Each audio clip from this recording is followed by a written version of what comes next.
జోధ్పూర్ అనే ఊరిలో ఒక అమ్మాయి ఉండేది. ఆ అమ్మాయికి పాత జ్ఞాపకాలు ఎక్కువగా గుర్తుకు వచ్చి రిపీట్గా బాధపడుతూ ఉండేది. అప్పుడు వాళ్ళ బంధువులు దగ్గరలో ఉన్న స్వామీజీని కలవమన్నారు. అప్పుడు ఆ దుర్గ స్వామీజీని కలిసింది. ఆ స్వామీజీ దుర్గ కథ అంతా విని లేచి గుడి వెనుక ఉన్న తన ఇంట్లోకి వెళ్ళిపోయాడు. దుర్గకు ఏమీ అర్థం కాలేదు. కొంత సమయం తర్వాత ఆ స్వామీజీ ఒక గ్లాస్లో నీళ్లు తీసుకువచ్చాడు. దుర్గను పట్టుకోమని చెప్పాడు. దుర్గ ఆ గ్లాస్ పట్టుకుంది. అప్పుడు ఆ స్వామీజీ దుర్గను అడిగాడు, ఆ గ్లాస్ బరువెంత ఉందమ్మా అని. చాలా తక్కువగా ఉంది స్వామీజీ, అంత బరువేమీ లేదు అంది దుర్గ.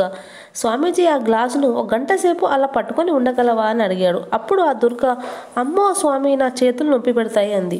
అప్పుడు స్వామీజీ అన్నారు, ఆ గ్లాసును ఒక రోజంతా అలాగే పట్టుకొని ఉండగలవా అని అడిగితే, లేదు స్వామి, నా కళ్ళు తిరిగి పడిపోతాను అంది దుర్గ. స్వామీజీ అన్నారు, అలా అంతసేపు గ్లాసును పట్టుకోనప్పుడు ఏం చేస్తావు అన్నాడు. అప్పుడు దుర్గ గ్లాసును పక్కన పెడతాను అంది. నీ పాత జ్ఞాపకాలు ఆలోచనలు కూడా అంతేనమ్మా, నువ్వు పక్కన పెట్టి ముందుకు వెళ్ళాలి, అలాగే మోస్తే బరువుగా అనిపించి కృంగిపోతావు అని అన్నారు.